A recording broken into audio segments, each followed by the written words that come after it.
Thank you, Mr. Chairman, and thank you for calling this extraordinarily important hearing today.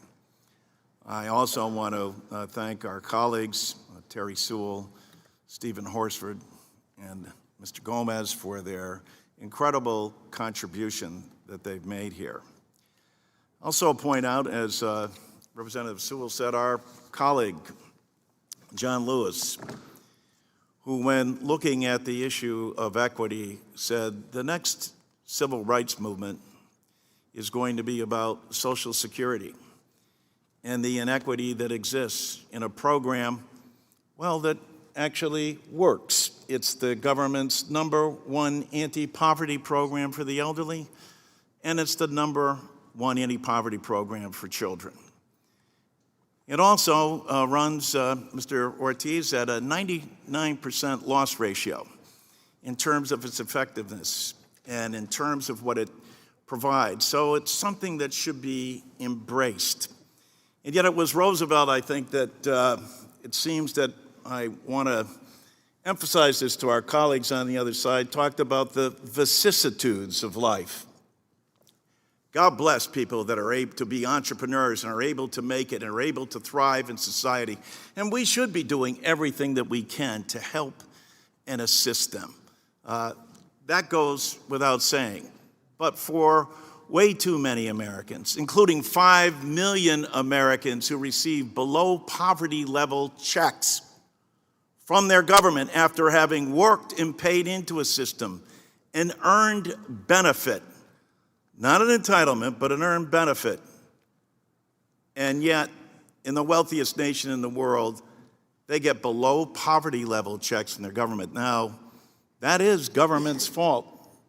That is Congress's fault, because it's our responsibility and duty. And whether you're a veteran who hasn't got a disability payment and hasn't seen an increase in more than 50 years, 50 years of congressional inaction.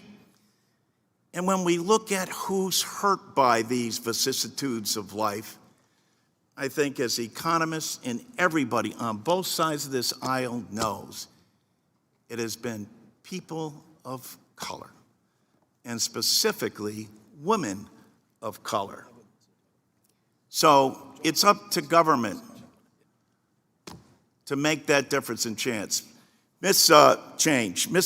Choi Morrow, I listened to what you had to say intently, and I wanted to ask you, how do you think an increase in benefits in Social Security that hasn't taken place in 50 years would impact the Asian American seniors and Asian American communities? Thank you, Congressman, for the question. So in 2015, annual household income for Chinese, Vietnamese, and Korean American seniors was all below $28,000, nearly $6,000 less per month than national average, per year than national average. People of color, including Asian Americans, are less likely to receive pensions from their employers, and that includes only less than a quarter of Asian Americans who have a pension or a retirement savings. And only 53% of those folks rely on Social Security for almost all of their income. So Social Security is a vital support for our seniors, as you can see from my statistics. An average Social Security benefit in 2020 were $14,000 for Asian Americans, $17,000 for white Americans, $14,000 for Black Americans, and $13,800 for Latinos. So as you can see, even with what's being provided, it's as you mentioned, very little, and we definitely need to do more for our seniors. Thank you.